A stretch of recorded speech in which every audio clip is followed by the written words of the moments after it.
यीशु के सामर्थ के कामों से प्रेम किया, लेकिन यीशु के उद्धार का इनकार किया। और यह बहुत महत्वपूर्ण है। आज मुझे सुनने वाले मेरे प्रिय भाई बहनों, मैं आपको बताना चाहता हूं, आप सब बहुत अच्छे होंगे यीशु के सामने। आप यीशु से प्रेम भी करते होंगे, आप संडे को चर्च भी जाते होंगे, आप डीपर रूट में भी आते होंगे, बाइबल भी पढ़ते होंगे। ये सब आत्मिक हमारे रीति रिवाज हैं जिनको हम फॉलो कर कर हम ये सोच रहे हैं कि हम आत्मिक रूप से बढ़ रहे हैं, और करना भी चाहिए। लेकिन इन सब के बीच में असली चीज मत भूल जाइए, उद्धार को मत भूल जाना। अगर वो मिस हो गया तो बाकी चीजों का कोई फायदा नहीं है।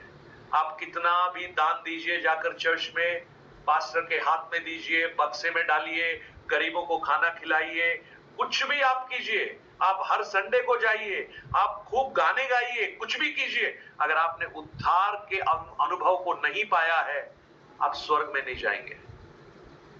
इस चीज का याद रखिएगा। यीशु इसी बात से रोए थे। यीशु ने जब देखा ये लोग आत्मिक कामों में कितना ऊपर है, लेकिन जब उद्धार की बात आती है तो ये बिल्कुल नीचे चले गए हैं।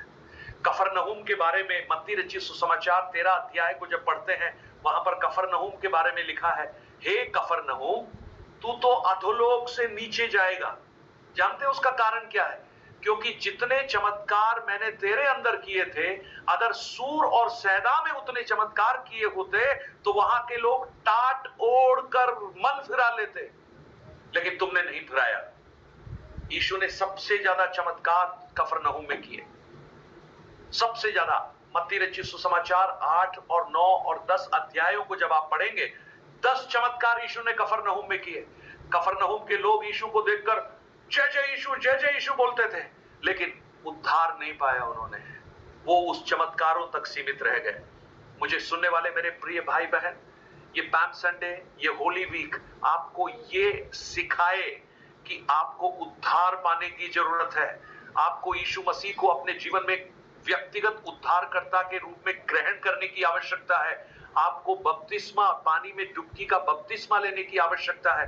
पवित्र आत्मा के उस अभिषेक के सामर्थ्य को पाने की आवश्यकता है। जब ऐसा आप करेंगे, आप वास्तव में यीशु जो आपसे प्रेम करता है, आप उसके लिए सही रिस्पॉन्स आप दे पाएंगे। नहीं तो यीशु रोएगा।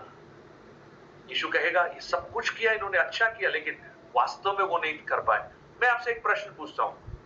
आप किसी अस्पताल में गए, है ना, आप बहुत बीमार हैं, अस्पताल में गए, और जब आप अस्पताल में पहुंचे तो आपका जी बहुत खुश हो गया, क्योंकि जिस कमरे में आपको रखा था वो पूरा एसी था और बेड बहुत बढ़िया था, और पानी पीने के लिए आपको पूरी सुविधा थी, कॉफी और टी मेकर वहां पर लगा हुआ था, खाने का सामान फ्रिज में था, कुछ भी कमी नहीं थी आपको।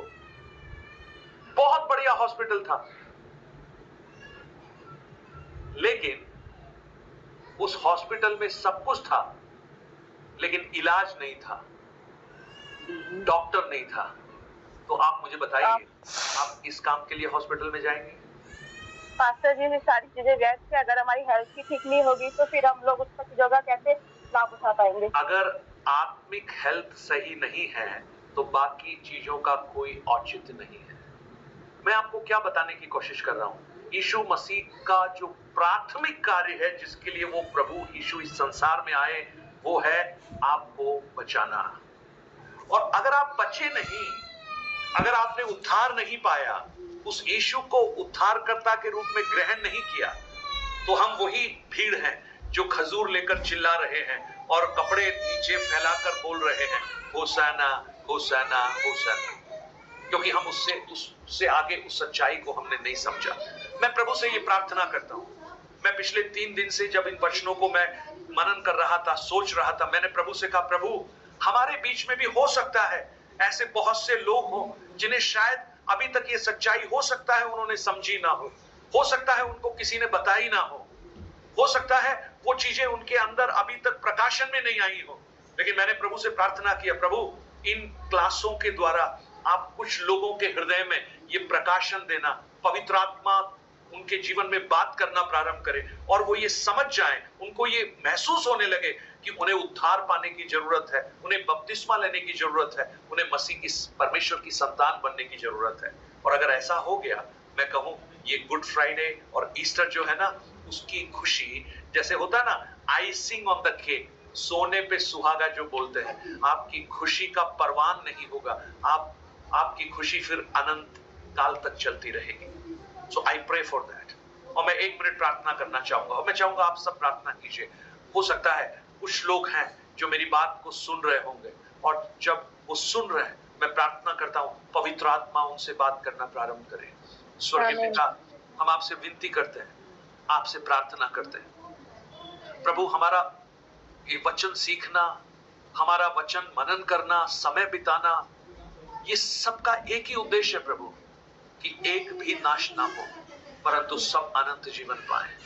हमारे साथ बहुत समय से, लंबे समय से अगर कोई आते हैं, वो वचन को सीख रहे हैं, वो आपसे प्रेम करते हैं प्रभु, आपके लिए वो सब कुछ करने के लिए तैयार है, लेकिन अगर किसी कारणवश उन्होंने आज तक आपको अपना व्यक्तिगत उद्धारकर्ता नहीं माना है, वो पानी में डुबकी का बपतिस्मा नहीं लिया है, मेरी प्रार्थना है पवित्र आत्मा उनसे इसी घड़ी बात करना प्रारंभ करे, और वो ये कहें, वो ये जाने, वो ये समझे कि मेरे लिए उद्धार पाना कितना महत्वपूर्ण है।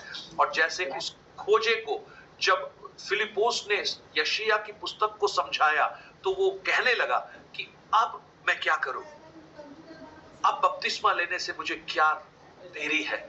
और जब पतरस ने प्रचार किया, तो हम प्रेरितों की पुस्तक 2 अध्याय 37 वचन में पढ़ते हैं, लोगों के हृदय छिद गए और वो पूछने लगे उद्धार पाने के लिए हम क्या करें।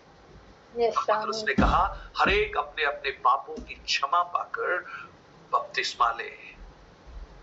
प्रभु, मेरी प्रार्थना है, आप कुछ लोगों से बात कर रहे हैं, मैं जानता हूं, और वो व्यक्तिगत रूप से आपके उस वचन को अपने हृदय में महसूस करें।